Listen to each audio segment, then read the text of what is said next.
Hi welcome back to our channel. குவைத்தை பற்றி சின்ன அப்டேட் பார்க்க, குவைத்தை பற்றி தெரிஞ்சுக்க நம்ம பேஜை சப்ஸ்கிரைப் பண்ணிக்கோங்க. அமலா சுந்தர். வாங்க இன்றைக்கான வீடியோக்குள்ளே போகலாம்.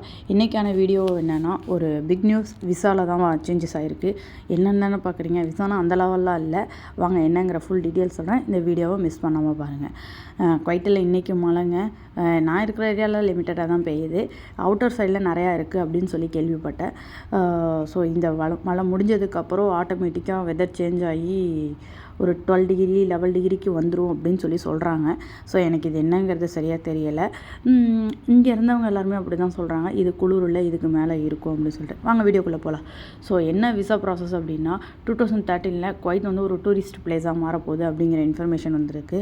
ஸோ குவைத்தில் முக்கியமான இதுனா ட்ரெயின் டிரான்ஸ்போர்ட் கொண்டு வர போகிறாங்க. இது வரைக்கும் குவைத்தில் ட்ரெயின் டிரான்ஸ்போர்ட் இல்லை. ஸோ இனி கொண்டு வர போகிறது அப்டேட் வந்திருக்கு. அது 2030 வரப்போகுது அப்படிங்கிறது தான். ஸோ இது வந்து 6 கல்ஃப் கண்ட்ரியை வந்து ஜாயின் பண்ணுற மாரி இருக்குது. ஒரு விசாவில் 6 கல்ஃப் கண்ட்ரி போகலாம் அப்படிங்கிற மாரி. ஸோ இது வந்து ஒரு பிக் குட் நியூஸாக இருக்கும்னு நினைக்கிறேன். அது என்னென்ன கண்ட்ரினா, Kuwait, Saudi Arabia, Dubai, Qatar, Oman, Bahrain, இந்த 6 கல்ஃப் கண்ட்ரிக்கும் போயிட்டு வரலாம் அப்படின்ட்டு. கல்ஃப் கண்ட்ரினா இந்த 6 இது வந்து இப்போதைக்கு கொஞ்சம் காஸ்ட்லி வைஸ் குட்டாக இருக்குது அப்படின்னு சொல்லி சொல்கிறாங்க. அது எனக்கு என்னங்கிறது தெரியலை. ஸோ இந்தமாரி வீடியோஸ் பார்க்க, இந்தமாரி மோர் டீட்டெயில்ஸ் தெரிஞ்சுக்க நம்ம பேஜ் சப்ஸ்கிரைப் பண்ணிக்கோங்க. இந்த வீடியோவை குவைத்தில் உள்ள உங்கள் ஃப்ரெண்ட்ஸ் அண்ட் ஃபேமிலிக்கு ஷேர் பண்ணுங்கள். Okay, Tata, bye bye.